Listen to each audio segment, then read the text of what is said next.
You are entering an investing state of mind the system doesn't want you in. The truth.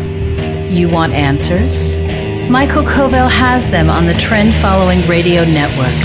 And now, reaching over 130 countries and territories, Michael Covel. Today on the show, I have Gerald Celente. Gerald is the publisher of the TrendsJournal. He is very well known to those that have been listening to radio for the last few decades. Very well known, very strong opinions, very passionate. And I think he really lays out a nice perspective about where we are today. And I think maybe, just maybe, he might get a few in the audience to perhaps think a little bit more.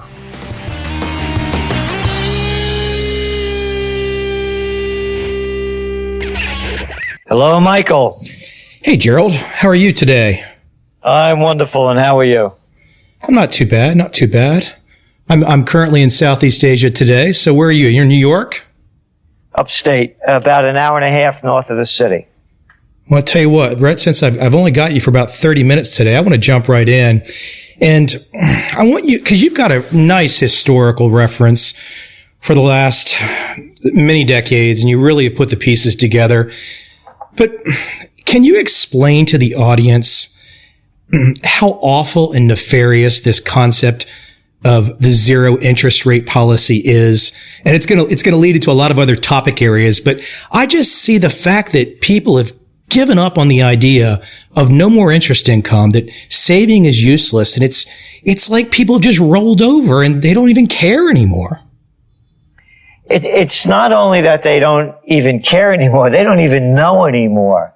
Again, I'm old enough to remember when this quaint habit of people working and what little extra money they had, they'd put away into a bank and they'd open a savings account and they get interest on the money that they put in there that was above the inflation rate.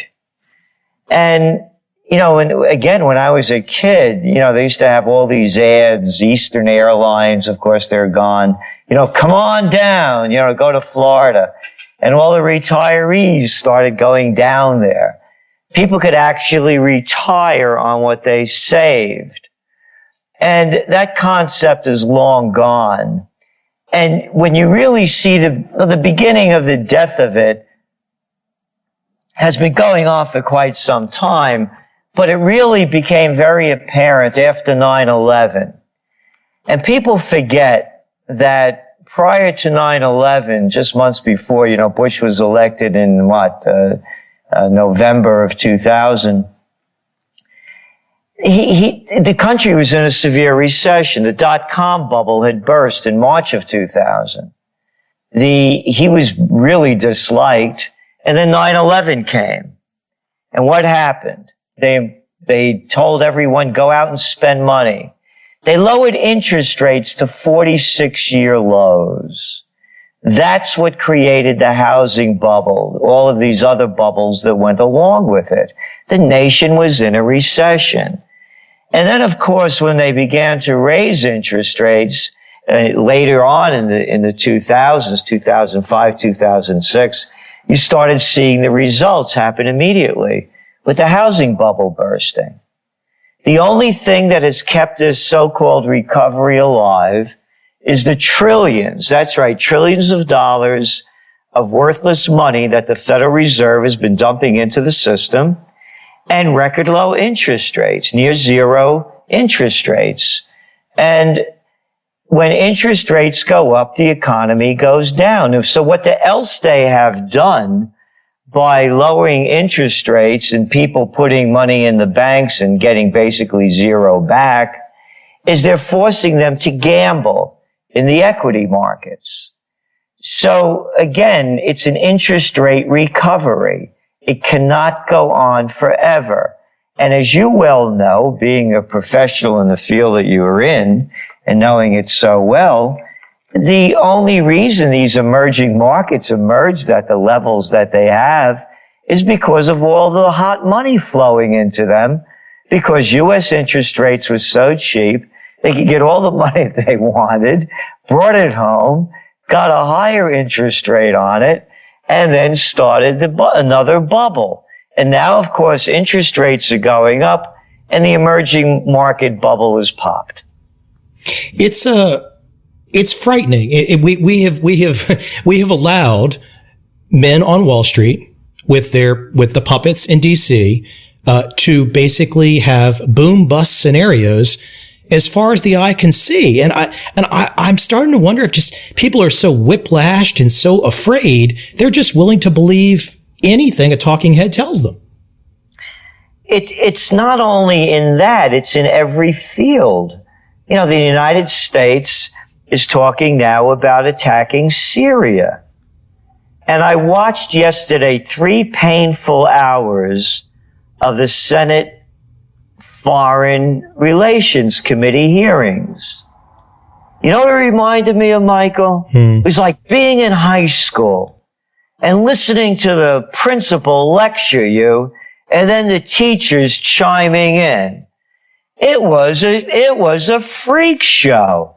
And I'm saying to myself, how can any self-respecting adult believe these jerks?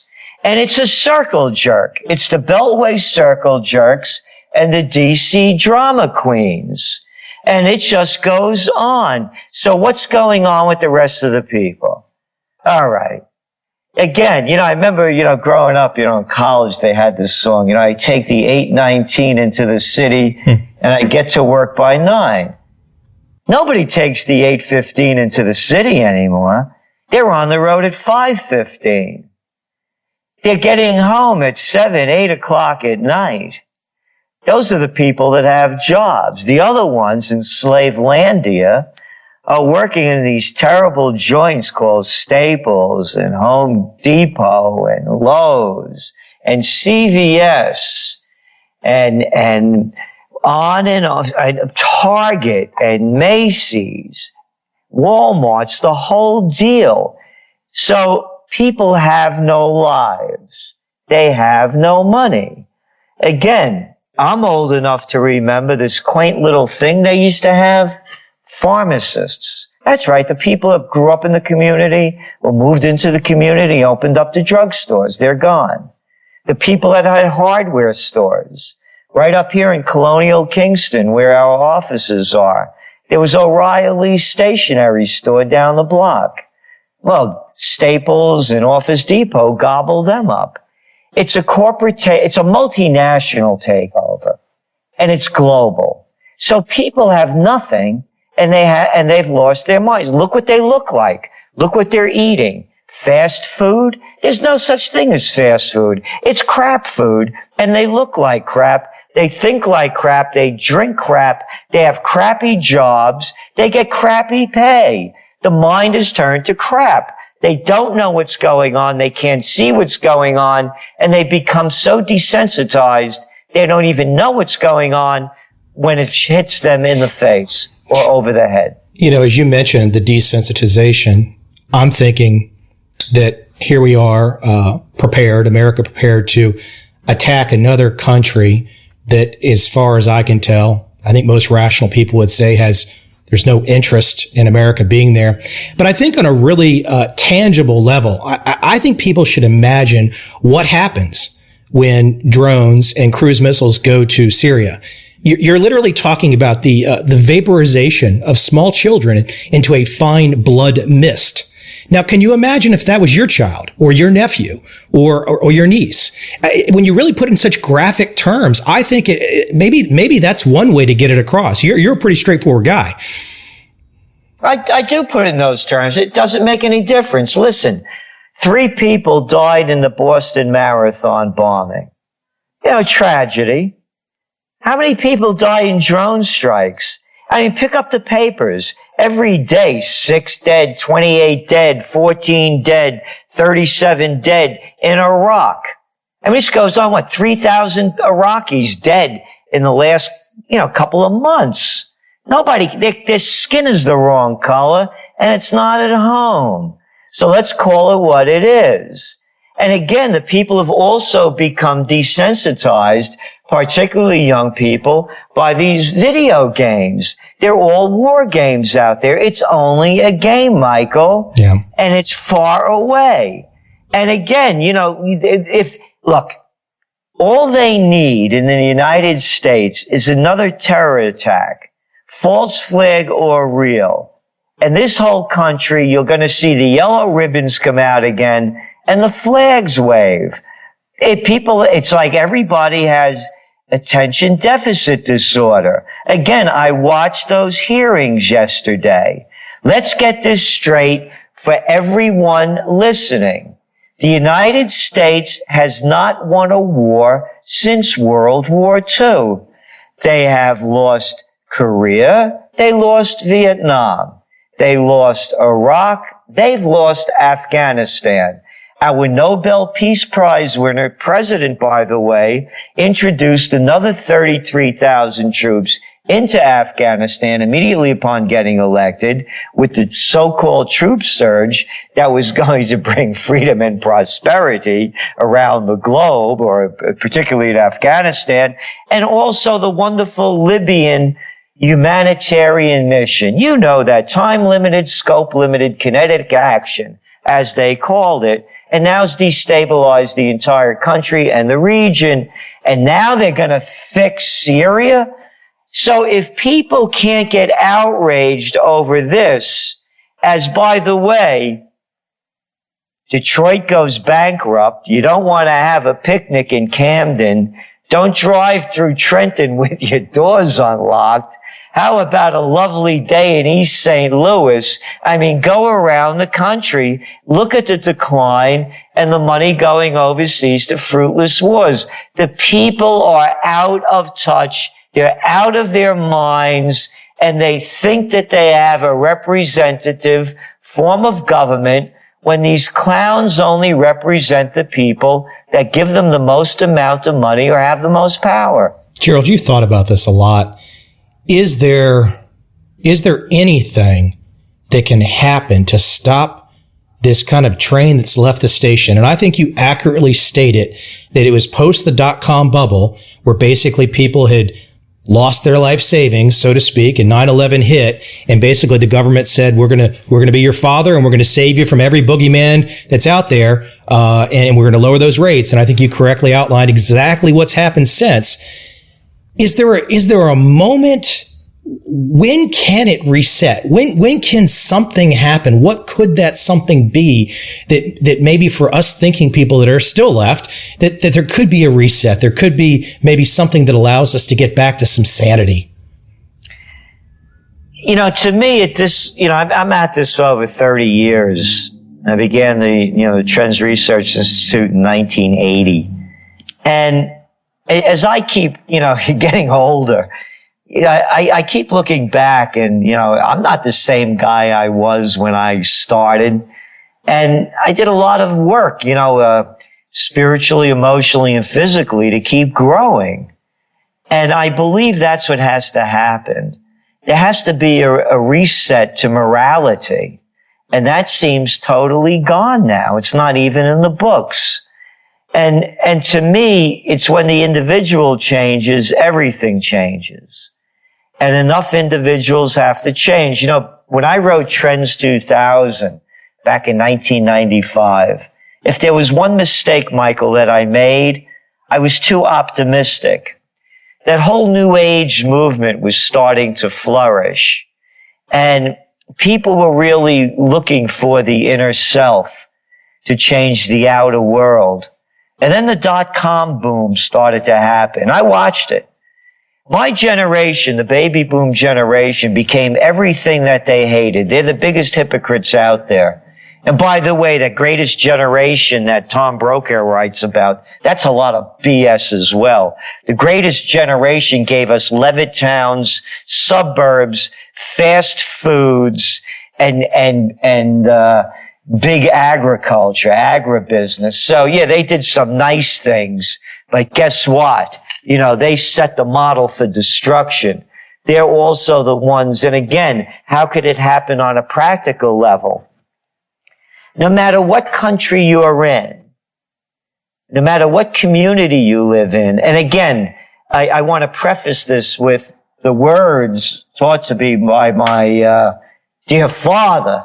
May his soul rest in peace. Anytime I'd be shooting my mouth off, he'd look at me in an Italian, he'd say, "Papagallo, parrot. Stop repeating what everybody else is saying and think for yourself." And so what I have to say, this is only the way I see it. I'm not telling people how to think or what to believe, like these wanker politicians I watched yesterday for 3 hours. So to me, whatever country or community you live in, you have to build your own. So support each other. That means buying local. That means growing local. It means globalization has only helped the multinationals. Put in place those acts that were in place before that build your nations to the levels that they were. In America, we had, for instance, the Glass-Steagall Act that Bill Clinton actually began under Carter. He was the first deregulator of any major significance with the airlines and also banking. And then it accelerated under Reagan, Bush, and then Clinton put it into high gear. He deregulated not only the Glass-Steagall, the banking industry, acts that were put in place purposefully when the Great Depression was going on because of the destruction that the banks wrought with the crash of 29. And also he deregulated the communications industry and others. And then you go back and look at all of the deregulations that happened. I was mentioning about why we used to have, entrepreneurs, stationery stores, haberdashers, dress shops, pharmacies, hardware stores, etc., is because laws were in place. The Clayton Antitrust Act, the Robertson-Patman Act, the Sherman Antitrust Act. Michael, if you wanted to go into business, and let's say you wanted to sell silverware, and you went to the manufacturer of the silverware and glasses and things, and tableware, and said you wanted to buy 5 dozen of these, 8 dozen of those, or 12 dozen of this, he'd give you a price. And then Mr. Big walks in behind you and says, I want 100 dozen of these, 300 dozen of those, and 800 dozen of that. Who would get the best price today? Well, obviously Mr. Big. But not in the old days, not in America. It was a level playing field. Everyone got the same price. And that's why you had competition. That's why people, even the milkman, could buy a home and retire on the savings that he had. Those days are gone. You mentioned the level playing field. And I think a clear example of this, and even for people that don't understand the banking industry, and you can correct me if I'm wrong, but there were four investment banks coming into 2008. Bear Stearns went under, Lehman Brothers went under, but when the big daddy, with all the political connections, when Goldman Sachs and then Morgan Stanley were faced with the guillotine, they were saved. And I think at that moment in time, you just kind of, all bets are off. It's a rigged game. When a company that should be belly up, gone under, the capitalism has just destructed as it does, and they were saved. That's just so disturbing to me. Well, again, in going back, there was no such thing as interstate banking before. You had all your local banks. That was a deregulation process that began under Carter. And then, as you mentioned, too big to fail. And those words don't apply to capitalism. Capitalism is dead. Capitalism didn't destroy this country. When you mention those 4 words, too big to fail, they're very clear. It's the merger of state and corporate powers. It's called fascism. That's the definition. And I don't want people to email me and say, no, that's not the definition. It is the definition. They're making it up to be something else. That's what Mussolini called it. And Mussolini knew a thing or two about fascism. It's a corporate takeover. It's fascism. Look, Michael, you know the deal. You talk about lobbyists. The corporations write the rules. They write the laws. And by the way, I'm not talking as an outsider. I began my career out of graduate school running political campaigns in Westchester County, which was the richest county in the United States.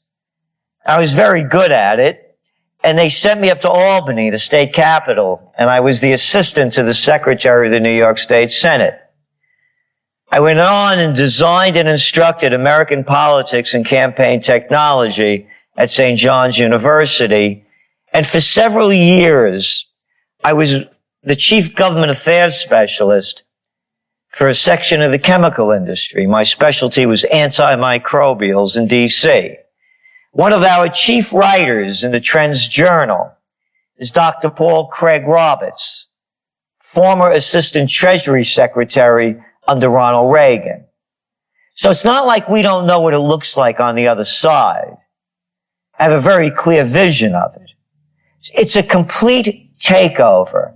And what astounds me the most is how so-called self-respecting adults could bow down, cheer, wave their flags, and salute their commanders-in-chief, their prime ministers, and their chancellors, their senators, their parliamentarians, and their congressmen, and any other elected officials.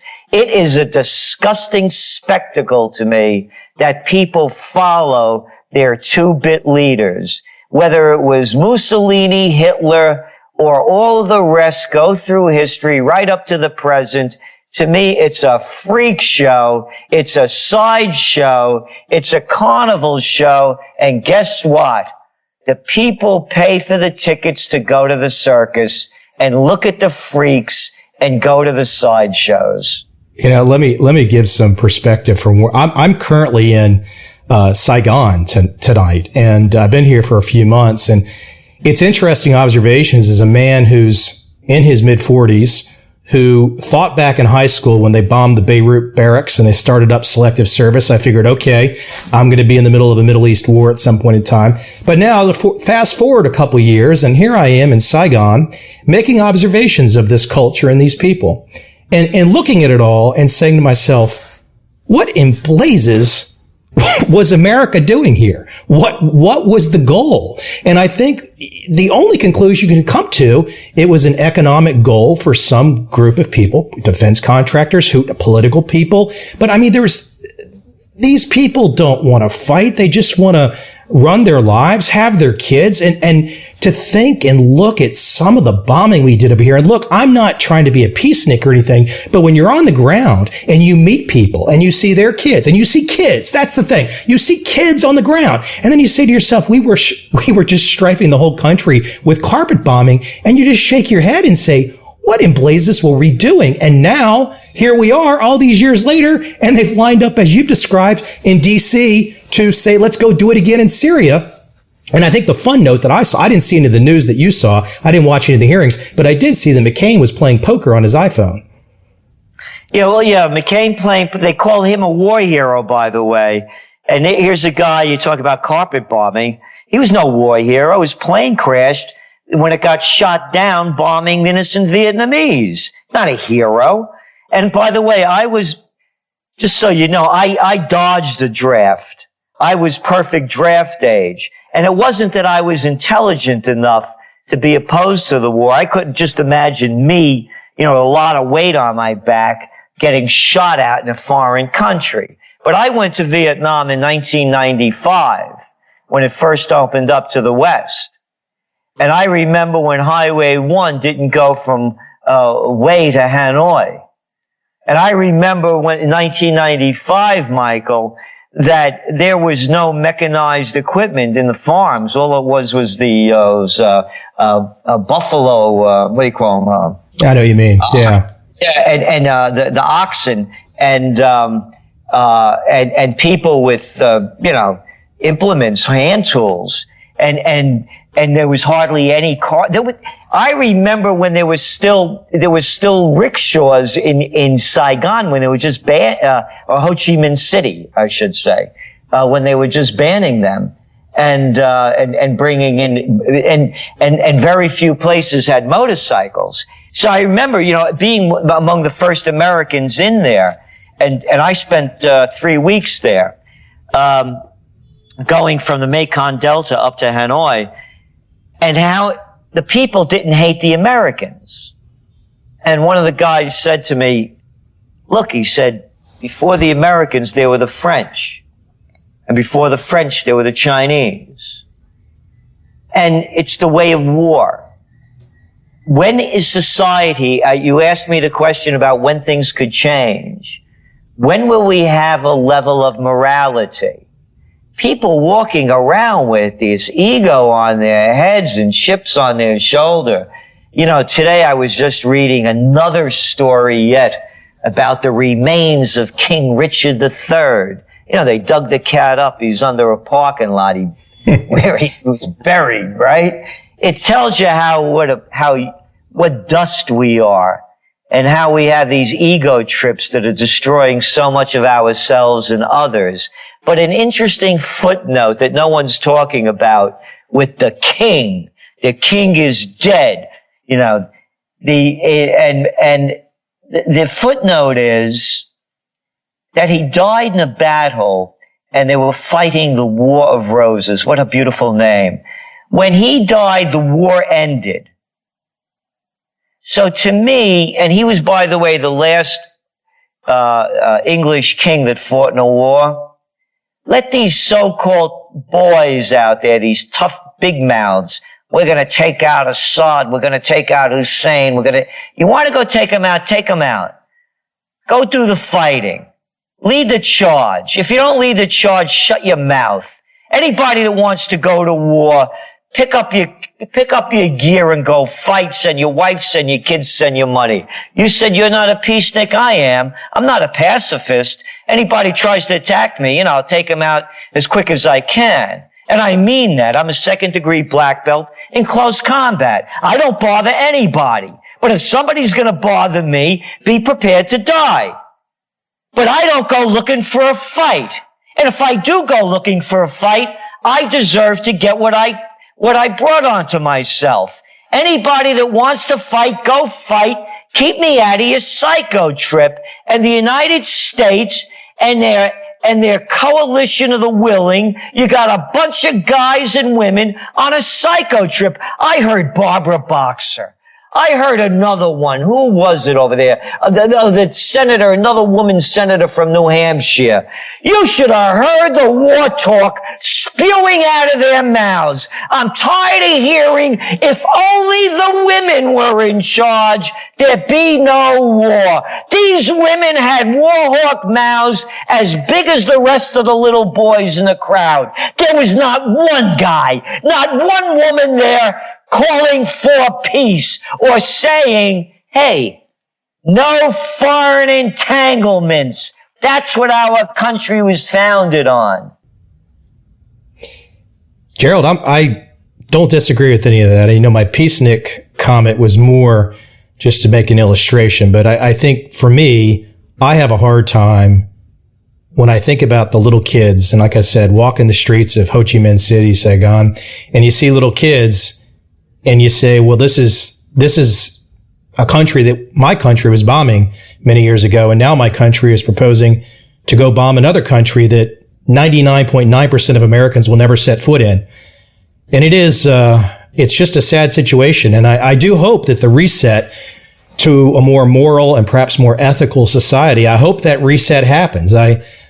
I don't know what it's going to be. You're doing what you're doing. You're doing what you're doing. I'm doing what I'm doing. When enough people start doing, it's very simple. It's as old as the scriptures. The golden rule. Do unto others. Yeah. And, I'm thinking about already the top trend I had for 2013 was war. And I'm right on target on that one. I'm thinking of already the top trends for 2014. And one of them is going to be altruism. We better start doing more for others. And you're doing more for others, you're really doing more for yourself. So extend your hand, be kind, have some generosity. I'm sick of this bottom line mentality. I'm looking at a photo of you, how eloquently you're dressed and what a gentleman you are. More of that. More of dignity and respect. More of courage and passion. And then we'll start seeing things differently. Again, it begins with the individual. And if we don't change, the psychopaths in charge are going to change it for us. And we're not going to like it. We create the future, unless you want somebody else to. And I see a much brighter future. Look, the Renaissance followed the Dark Ages. We're in the Dark Age now. We could have a Renaissance. Gerald, we have to wrap up, but I want to give people a chance to go find out more about you. What is the single best website address for them to go find out more about Gerald Celente? TrendsJournal.com, TrendsJournal.com. And the new issue is out, a whole new look. And we make it available to everyone if they can't afford the full price. There's a discount request page because we'll show them history before it happens so they can prepare, survive, and thrive in these current difficult times ahead. Gerald, I've been a fan of your straight talk for a long time, and I love the passion. Sometimes people get scared of passion. I don't. I love passion. Passion, when people get passionate, there's usually a huge amount of truth behind that passion, so I love it. Well, thank you, Michael. Much appreciated, and all the best to you. We'll talk soon.